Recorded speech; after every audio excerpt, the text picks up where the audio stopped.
45ನೇ ಪ್ರಶ್ನೆಯನ್ನು ಗಮನಿಸಿ. 6 ಸೆಂಟಿಮೀಟರ್ ತ್ರಿಜ್ಯವನ್ನು ಹೊಂದಿರುವ ಒಂದು ಅರ್ಧಗೋಳದ ಮೇಲೆ ಅಷ್ಟೇ ತ್ರಿಜ್ಯವನ್ನು ಹೊಂದಿರುವ ಒಂದು ಶಂಕುವನ್ನು ಕೂಡಿಸಿ ಆಟಿಕೆಯನ್ನು ತಯಾರಿಸಲಾಗಿದೆ.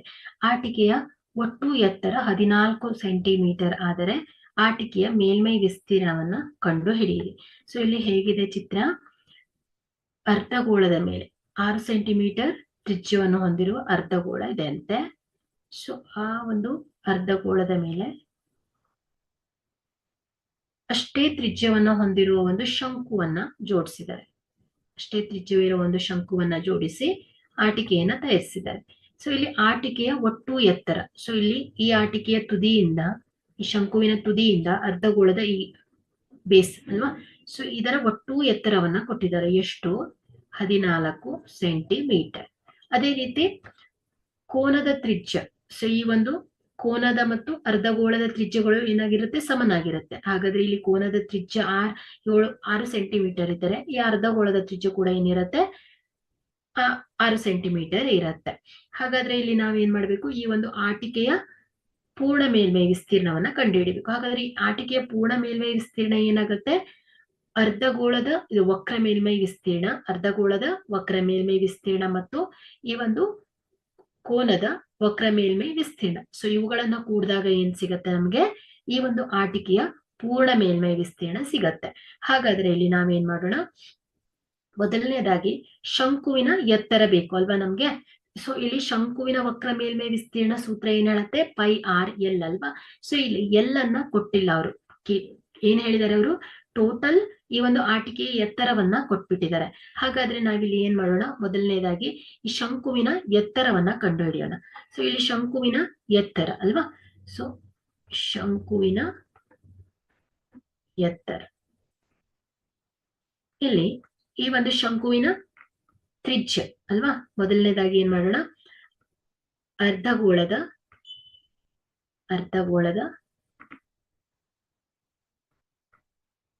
ತ್ರಿಜ್ಯ, ಅರ್ಧಗೋಳದ ತ್ರಿಜ್ಯ ಬರೋಬ್ಬರಿ ಏನಿದೆ?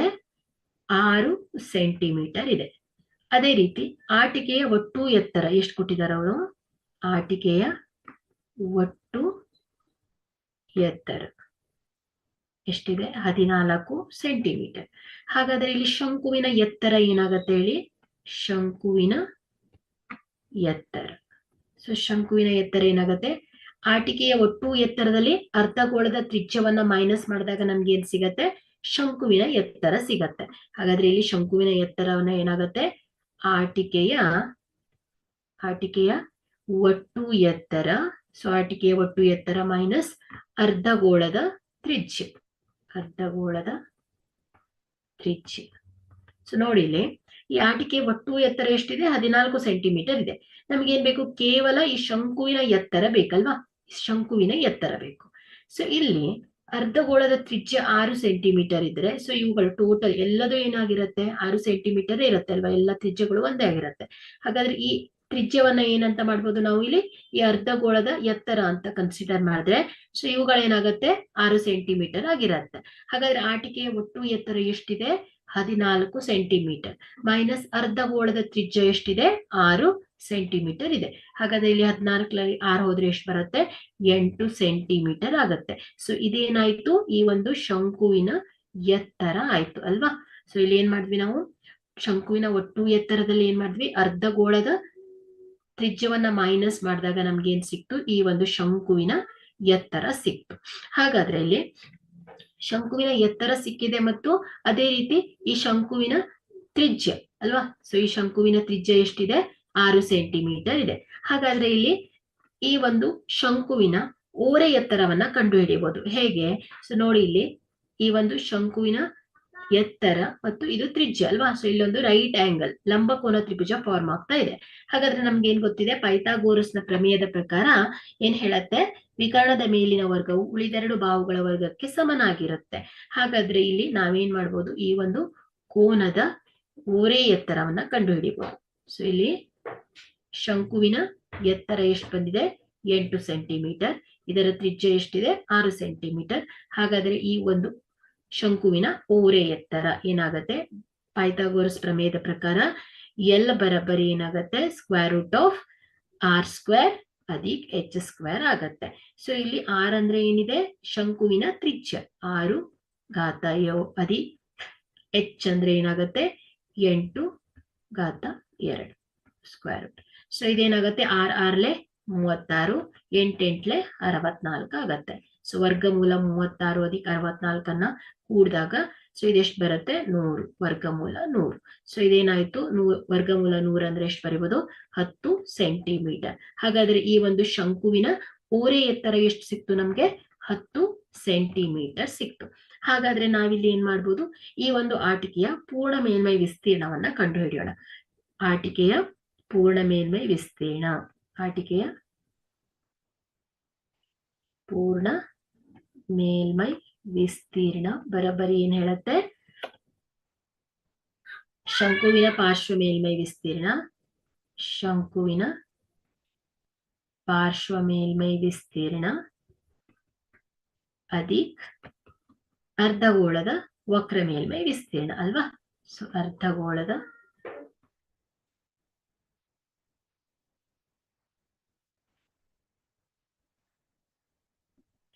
ವಕ್ರ ಮೇಲ್ಮೈ ವಿಸ್ತೀರ್ಣ, ಅರ್ಧಗೋಳದ ವಕ್ರ ಮೇಲ್ಮೈ.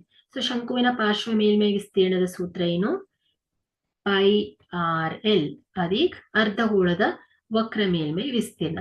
ಸೊ ಅರ್ಧಗೋಳದ ವಕ್ರ ಮೇಲ್ಮೈ ವಿಸ್ತೀರ್ಣ ಏನಾಗುತ್ತೆ 2πr ಸ್ಕ್ವೇರ್ ಆಗತ್ತೆ. ಸೊ ಇದನ್ನ ಪೈ ಅಲ್ವಾ. ಸೊ ಇಲ್ಲಿ 22, ಎರಡು ಕಡೆ ಏನಿದೆ ಪೈ ಕಾಮನ್ ಇದೆ, ಆರ್ ಕೂಡ ಕಾಮನ್ ಆಗಿದೆ. ಸೊ ಪೈ ಆರ್ ಅನ್ನ ಬ್ರಾಕೆಟ್ ಇಂದ ತೆಗೆದಾಗ ಸೊ ಇದೇನು ಉಳಿಯುತ್ತೆ ಪೈ ಆರ್ ಎಲ್ ಅಧಿಕ್ 2r ಆಗತ್ತೆ. ಸೊ ಇಲ್ಲಿ ಆಟಿಕೆಯ ಮೇಲ್ಮೈ ವಿಸ್ತೀರ್ಣ, ಆಟಿಕೆಯ ಮೇಲ್ಮೈ ವಿಸ್ತೀರ್ಣ ಬರೋಬ್ಬರಿ πrl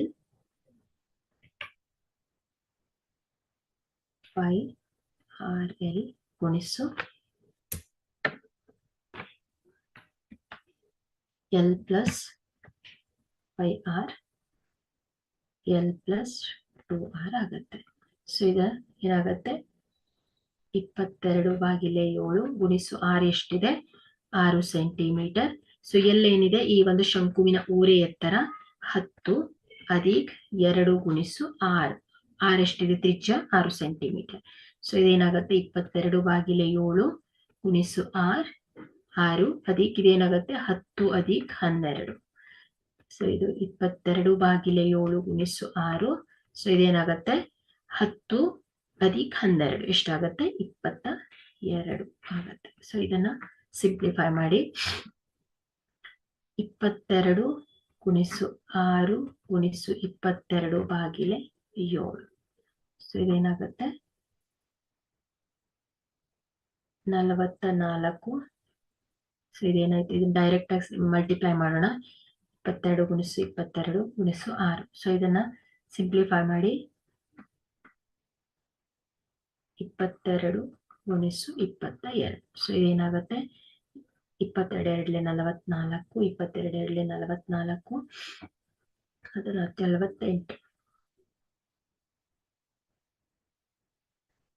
484 ಗುಣಿಸು 6/7 ಬರುತ್ತೆ. ಸೊ ಇದನ್ನ ಸಿಂಪ್ಲಿಫೈ ಮಾಡಿದಾಗ 414.857 ಸೆಂಟಿಮೀಟರ್ ಸ್ಕ್ವೇರ್ ಆಗತ್ತೆ. ಸೊ ಇದೇನಾಯ್ತು ಈ ಒಂದು ಆಟಿಕೆಯ ಮೇಲ್ಮೈ ವಿಸ್ತೀರ್ಣ, ಆಟಿಕೆಯ ಮೇಲ್ಮೈ ವಿಸ್ತೀರ್ಣ ಬರೋಬ್ಬರಿ ಎಷ್ಟು ಬರುತ್ತೆ 414.857 ಸೆಂಟಿಮೀಟರ್ ಸ್ಕ್ವೇರ್ ಆಗಿದೆ.